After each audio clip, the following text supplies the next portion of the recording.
Na so, barangay nung ka. Actually, kapitana na, galubog kami niya na mga advocator kami, mga advocate sa mga issues kanu ang mga siya kanu mga darpata no. Okay, so mapiyagi dito kana napas mo sa laki katawang ko ingin mga activity mo sa barangay na niya laki nakatawang ko ingin ni poni ukit mo apod bulan ka para makapangayton sa ning bulan kani. Yan ang isa mito activity na pamikirami ay pagkanda kami siya kanu barangay ka na ipag-advocate kami early child marriage. Early child marriage saya nami anto target mga participants na sumanga kangudan. Higanat sa 17 years old pababa. Yan nami ipadap ang mga participants atau kana mga lead participants na sa mga sangguniang kabataan siya kanu barangay nung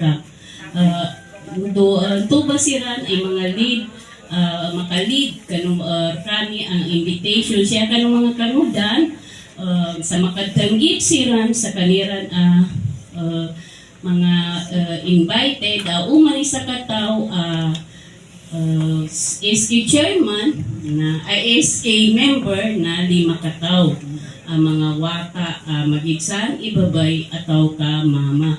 Bali yan nami target akadakan paganda nami ruba sa information dissemination namin to about sa early child marriage na mga 50 kataw awata sa pakay iwata babay duwata mama. Mga kids ako sa mayton team leader no sa mayton?